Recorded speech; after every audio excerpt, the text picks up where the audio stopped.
Small credit union froze my money. One calm paper trail and an online choir flipped the room, forcing policy changes, an apology, and a donation. 2 seconds, like, subscribe, bell on, now into the story. I picked a tiny credit union because banking should be boring. Faces, a candy bowl, a clerk who remembers your name. Trust smelled like lemon cleaner and ballpoint ink. Then a Tuesday ATM swallowed my dignity. The card hiccuped twice, so I walked inside. No problem, the clerk said, sliding a small printout across the counter. Use this one-time withdrawal code. It pulls straight from your account. I keyed the numbers, felt cash go warm in my pocket, and walked out believing small-town banks still meant common sense. 3 days later, common sense ghosted me. My balance screen flashed a gray banner, account under review, and every button went dead. Support said, we will escalate, which is bank for good luck. Rent stared from the calendar. Auto pays lined up like dominoes. My stomach tasted metallic. I printed the freeze screen and tucked it behind my debit card, a paper talisman that did nothing. When the manager finally called, his voice tried polite and landed condescending. It will lift soon, he said. Soon when? I asked. Soon. You can forgive boredom. You cannot forgive humiliation. The next agent would prove it, and something in me would stop asking nicely. I drove back to the branch. The lobby smelled like copier ozone and winter coats. The candy bowl offered 2 grape candies like a bad joke. We are reviewing an internal discrepancy. The clerk read off a screen, eyes already sliding past me. My rent is due in 6 days, I said. Groceries are today. She nodded without hearing. I sat in my car, printed slip on my knee, and stared at the word review until it blurred. My phone buzzed with a landlord reminder. 3 question marks, no smile. I typed bank issue will confirm, and hated the apology in my thumbs. I phoned daily, sometimes twice. Hold music chewed hours. Transfers dropped me at new mazes. A rep sighed like I had interrupted her spa day. Another giggled. Our systems get quirky. One suggested I budget better. The worst rolled my last name in his mouth like gum, and hinted that maybe that was why the algorithm got nervous. Not just broke, suspect. While they performed customer care, life kept its own schedule. Landlord reminders pinged. Auto pays bounced. A friend offered to float me, and I hated the charity I suddenly needed. I walked back to the branch with printouts and patience. It will unfreeze soon, the manager said, eyes already on the next person. Soon when? I asked. Soon. Weeks crawled. My money sat in a digital box labeled later. The bank had 100 ways to say nothing, and I was hearing all 100 on loop. That night I called home for a voice unscripted by policy. My younger cousin answered from 8 time zones away, laughter with an edge. You want them to listen? He asked.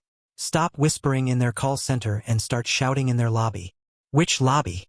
I said. The one with 1,000,000 chairs, he said. The internet. I pictured ribbon-cutting photos and bake sale selfies on their page and wondered what noise could do to a company that only hears applause. There is a service here, he added. People get paid pocket change to post whatever you write. Complaints, reviews, comments. You choose the platform, the look, the tone. I bristled. It sounded like urban legend and trouble. Then the rep's smirk replayed in my head, and the little word suspect burned the back of my tongue. If quiet got me nowhere, maybe a choir would. How much? I asked. He laughed. How dramatic do you want to be? I opened my laptop and found the site he meant. It looked less like a secret bunker and more like a food delivery app. Menus, sliders, filters. American-looking profiles? Tap. Location? Tap. Tone? I typed with care. Measured, plausible, frustrated. No slurs, no threats, just credible pain.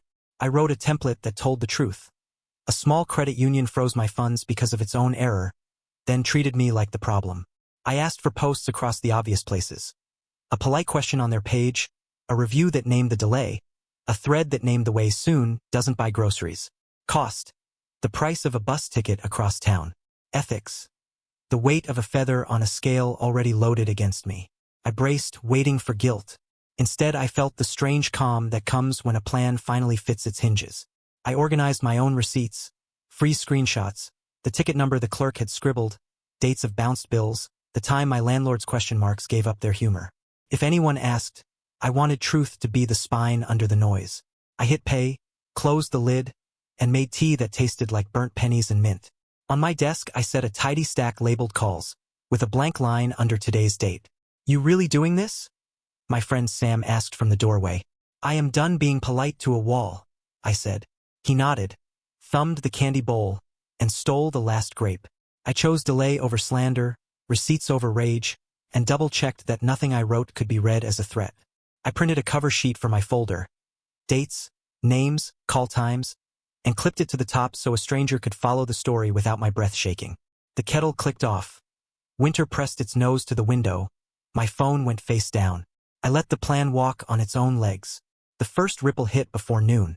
A polite question on their page. Has anyone else had funds frozen? That sprouted 3 replies, then 12. A review appeared naming unresponsive support. A thread started about hostage accounts. Nothing wild, nothing cruel. Just a rising hum of plausible disappointment. Their latest post.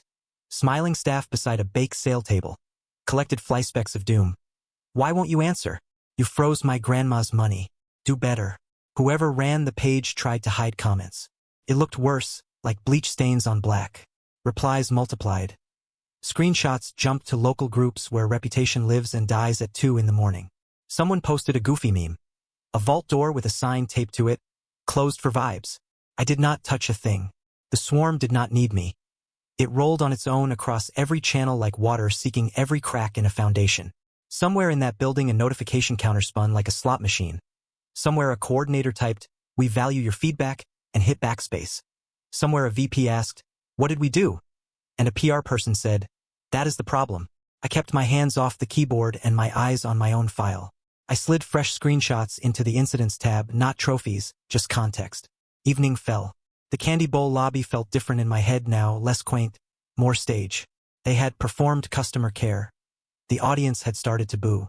Rain threaded the street outside my window. The radiator ticked like a metronome. My phone buzzed twice with friends sending me screenshots. "Have you seen this?" And I filed them without replying. In the quiet after midnight, a delivery truck coughed down the block and the house settled. I set an alarm for 9 a.m. and placed the binder by the door like a suitcase you hope you will not need. At 9:07 my phone rang with a number I knew from hold music hell. I almost let it die. "This is the call center manager," the voice said, edges sanded, tone careful. "I understand you have had a very frustrating experience." He did not blame systems. He did not say soon. He said, "We reviewed your file. The freeze should never have dragged on. We are unlocking your funds immediately." Then, a pivot I did not expect. "If you prefer to close the account, we will wire your full balance today and add a goodwill credit to the bank of your choice. Goodwill money isn't much, but clarity is priceless." I recited the routing number to my new bank, confirmed the total, and asked for written confirmation. The email arrived before we hung up, time-stamped, signed, actionable. I slid it into the binder and watched my shoulders drop an inch I had not known they'd climbed. He tried small talk.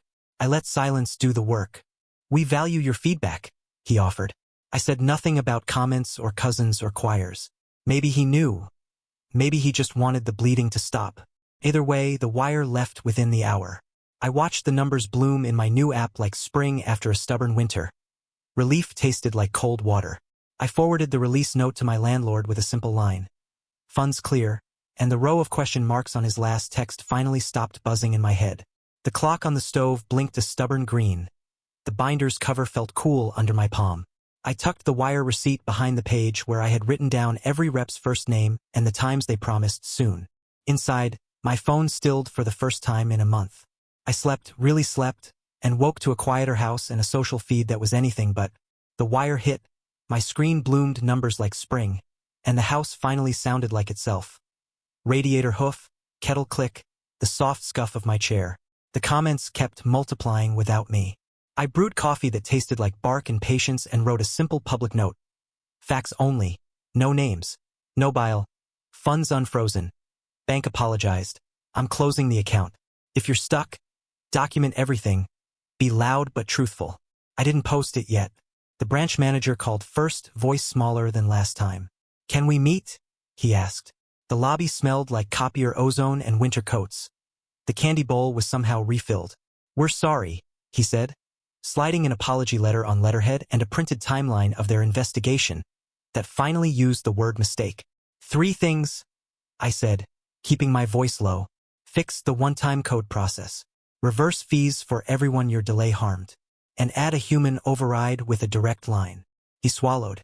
And send a correction to any partner who flagged my account during your freeze. He nodded, pen scratching, paper rasping. A teller set out a tray of stale cookies. Sugar smelled like dust. Our board chair would like a word, he added. The words felt like a door unlatching. I pocketed the apology and watched a gust rattle the vestibule glass. Maybe, finally, they were hearing English. The board met in a room that smelled like old carpet and coffee lids. Folding chairs squeaked. A wall clock ticked with the gravity of a metronome. 3 minutes, the chair said, tapping a stack of agendas. I stood with a neat timeline in one hand and the apology letter in the other. This isn't about my rent, I said. It's about a process that punishes customers for your errors and a culture that treats soon like currency. An older trustee cleared his throat. We can't discuss individual cases. Good, I said. Discuss policy. I held up the apology, then the list of bounced payments their freeze had caused, then a short note from my landlord confirming the delay. The air tasted like paper dust. We'll produce a corrective action plan, the chair said, measured, and a training bulletin. Add a hotline that bypasses scripts, I said, and a promise in writing. Documented freezes get written reasons. A younger trustee nodded, pen moving fast. If you don't, I added, there's a regulator portal that eats stories like mine for breakfast. Silence adjusted its tie. The chair folded his hands. You'll see movement, he said. Outside, rain stitched the parking lot in straight lines. My phone buzzed. A local reporter asking for comment about a wave of complaints at a beloved credit union. I watched the screen glow and thought about oxygen and matches. I didn't want a bonfire. I wanted plumbing that didn't leak. I told the reporter I'd talk off the record and sent a sanitized timeline. No teller names, no cousin myth, just receipts and the apology letter. The piece went live the next day, a measured story with one quote that mattered. Delays can become evictions. Banks must be faster than their scripts. The credit union posted a statement. We fell short. We're changing. A follow-up thread in a neighborhood group filled with small reliefs. A retiree posted a thank you after her check cleared. A student said he finally got a call back. Someone else wrote, they actually answered the phone. I opened the dashboard for the service my cousin had recommended and hit pause. No victory lap, no gloating, just a quiet stop. The comments didn't stop at once. They never do. But the center of gravity shifted from outrage to updates. The manager called again, voice steadier. The board approved your 3 items. Also, we'd like to offer a goodwill credit and make a donation in your name to the community pantry. I looked at the apology letter on my desk, at the landlord's simple funds received, text, at a grocery list my neighbor had left in my mailbox for fun and solidarity. Make the donation the big number, I said. Mine can be small. He breathed out. Deal. I hung up and let the quiet settle like snow. 2 Fridays later they held what they called an amnesty day. Walk-ins only, managers at desks, a printed sign on the door that said, we hear you, let's fix it. The branch smelled like warm donuts and floor cleaner. A woman with a caregiver badge left with tears drying on her cheeks and a wire receipt in her hand. A man in paint-spattered boots high-fived a teller like they'd won a small championship. I shook the manager's hand and closed my account in 10 careful signatures. He slid over a folder. The apology letter, the corrective action bulletin, the donation acknowledgement to the pantry, the hotline number printed in thick, unmissable font. We started training, he said. The code process is rebuilt. Calls route to a real person. Good, I said and meant it. On the way out, I noticed a poster. A stock photo of a family at a kitchen table over the words, we listen. I almost laughed. The marketing was late, but the policy finally wasn't. The winter air bit my ears. The sun landed on the hood of my car like a soft hand. At the new bank, the lobby smelled like cedar and printer ink. I set up alerts that ping if any freeze ever happens without a reason, and I printed a 1-page checklist I taped inside my desk. Document escalate, go public only with receipts. My cousin texted a winking face from the other side of the world. Choir dismissed, he wrote. For now, I typed, and slid the folder into the drawer that holds the things I hope I never need again. Some debts are money. Some are corrections. Mine came as an apology on letterhead, a donation where the food runs out first, and a policy that will outlive my anger. I didn't need to burn their building down. I needed to hold it level until they fixed the beams. If a bank freezes your life, don't go feral, go accurate. Keep a call log. Print the screens. Ask for reasons in writing. And if soon doesn't feed you, let a bigger room hear the facts until gravity does its job. Would you have gone nuclear online? Or built a record and pressed until change arrived? Tell me in the comments. And if this story helped, tap like, hit subscribe, and ring the bell so you never miss the next one.